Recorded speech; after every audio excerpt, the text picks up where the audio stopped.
नहीं है।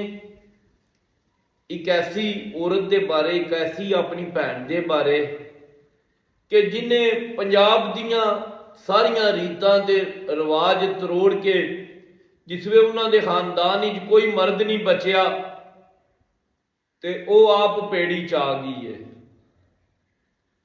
तो उन्हें दसिया कि मेरिया रगां दौड़न वाला खून किस खानदान का है और मैं के हाँ। मैं ना अक्सर ये गल सोचता बा अंग्रेज फौज जिसमें भर्ती करते है तो वह गैर काश्तकारां क्यों नहीं सी भर्ती करते। हमेशा वो बंदे की नस्ल वेख के उन्होंने भर्ती करते है। तो वह मैं ना अपनी इस भैन नूं वेखना ना जी तो मैनू समझ आती है बहु कि सियाणी कौम अही तां उन्हें सारी दुनिया की हुकूमत की है। मैं ना जी तारफ करवा दिया मैं सिद्धरा सईद बंदेशा की गल कर रहा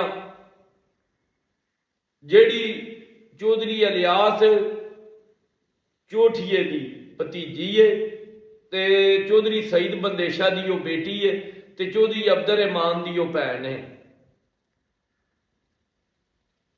लातादाद दुश्मनियां ते अनहोनियां ने उस खानदान के जिसमें मर्द खत्म कर दिते ते आफरी ने उस भैन से उन्हें आख्या बा मेरी रगा च भी दौड़न वाला खून बंदेशा खानदान का ही है ना। वह अपने पेड़ी च निकल आई अपनी हल्के नूं अपनिया दुश्मनियां नूं ते अपनिया रवायात नूं लैके भी चलती है।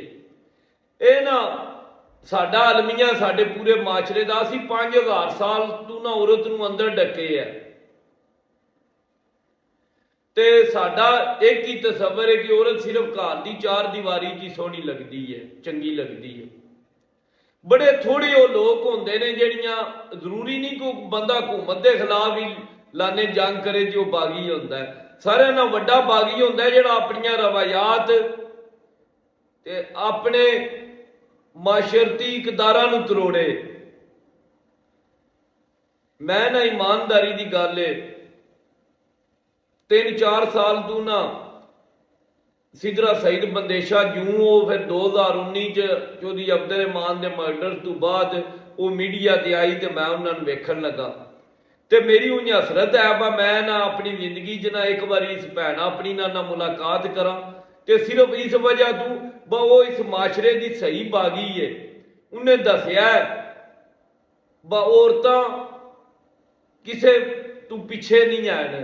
इतने कातलाना हमले होने इतने नाल उहदे 30-40 गनमैन होंदे ने।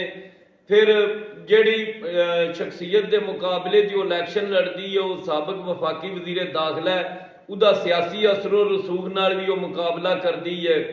नजायज़ परचियां का भी वह मुकाबला करती लेकिन आफरीन ने उस भैन साडी ते बहुत हिम्मत नहीं आ रही है। उन्होंने मैं जिस वे वेखना ना तो उहदे च मनु ना झांसी की रानी ते फुलन देवी की ना झलक नजर आती है। वेखो जिसवे कोई तुहाडे नाल जुल्म होंदा है वो कहते सब ना वड्डा जिहड़ा इंसान का गुनाह है ना वो जुल्म बर्दाश्त करना है। उन्होंने कई लोगों ना दुश्मनी है जी पहला मड़ैचा नाल भी वो फिर एक लम्मी डिटेल है वो बाली वीडियो लम्मी हो जाएगी। अगों फिर उन्होंने घर ही दुश्मनी बढ़ गई जिसमें उसका भाई कतल होया। तो वेखो ना एक भैन वो उसमें छोटी सारी हैगी तो उसका वालद कतल हो गया, चाचा एक कतल हो गया, एक चाचा एक्सीडेंट ही मारिया गया। फिर उसदे वास्ते जे कोई आ उसका भरा ही आहा लेकिन आफरी ने उस औरत ते उन्हें अपनी हिम्मत नहीं हारी। वो अपने पेड़ी च आ गई है अपना हल्का उन्हें संभाल लिया अपने बाप दादा के जिहड़े दोस्त ने संग धड़ा है वो सारा उन्हें सांभ लिया। ये गल्लां करनियां ना जी बड़ियां सौखियां होंदियां ने लेकिन अमली तौर ते फिर उस माशरे च जिथे वो बजाते खुद औरत होना एक जुर्म है उस माशरे च एक धी भैन है इन्हें जरूरत ना खलो जे ना ते ईमान ना उसकी अजमत नूं सलाम करना चाहिए।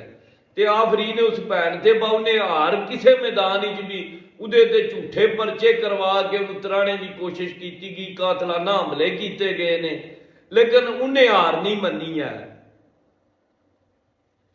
ऐ ना उन्हां चंद लोकां च जिन्हां माशरे च अपनियां रवायात तोड़ियां ने, और मनु बड़ी उन्होंने वेख के खुशी होती है।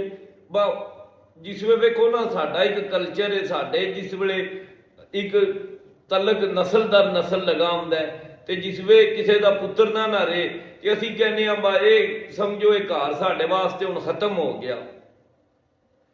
उन्हां दा ते फिर MNA दा हलका सी, फिर उहदे वालद, उहदे चाचे दे, उहदे भरा दे, पूरे पंजाब के पूरे पाकिस्तान विच उन्हां दे चाहने वाले मौजूद है। ते उन्हें उन्होंने दसिया बा तुसीं कल्ले नहीं हो, है तुहाडी धी तुहाडी भैन तुहाडे नाल खड़ी है। ते मैं ना हकीकतन जे अल्लाह पाक ने जिंदगी दी ना तो एक बारी ना अपनी भैन नूं ना मिलन फैसलाबाद जरूर हाजिर होना है। मान ना बड़ी जुरत ते बड़ी हिम्मत, ते बल्कि मिसाल है जुरत और हिम्मत दी। मेरे को लफज नहीं है जिन्हें मैं उसकी जुरत हिम्मत बयान करा। बस जेड़े सदमियां तो बाद औरतां मावां भैणां दे दिमाग फिर जाते हैं, वो सदमे बर्दाश्त करके ते उस जुल्म ते उस जबर के खिलाफ ही कहानी चट्टान बन के खड़ी है।